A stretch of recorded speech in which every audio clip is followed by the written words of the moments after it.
vang hồng tan du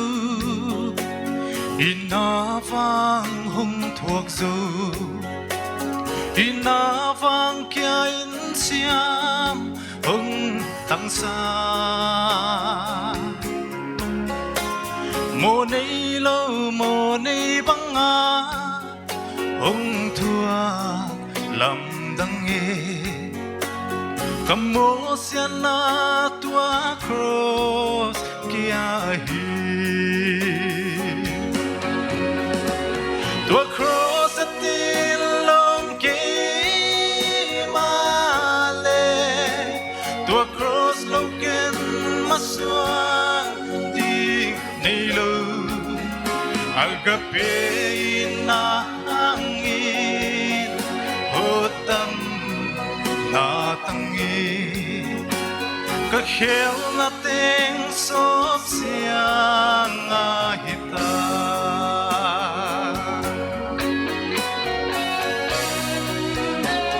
inavang mual pauna chi teng hong thuak zo hi asiam na thu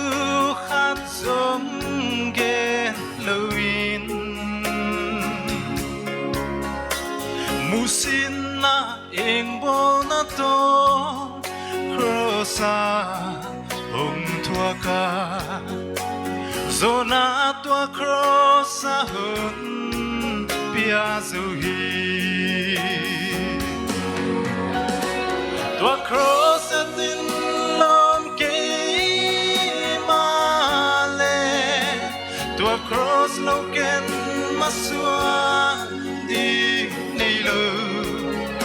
agape na angin hotam na tangi ka khel na teng sop siang a hita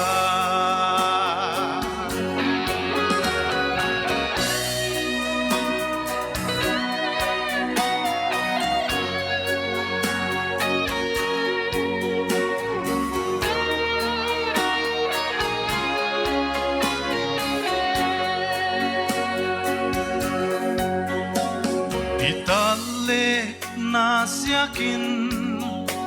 Amalia inna itulim lo vang vuak sidu pinom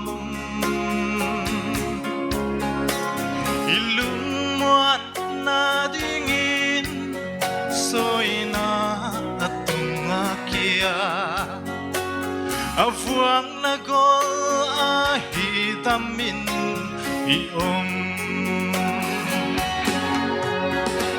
tua cross atin lom ke male tua cross loken masua di nilo agape na angin hotam na tangi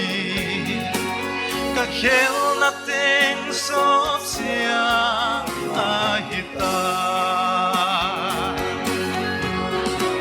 tua cross atin lom ke male tua cross loken masua di nilo agape na angin hotam na tangi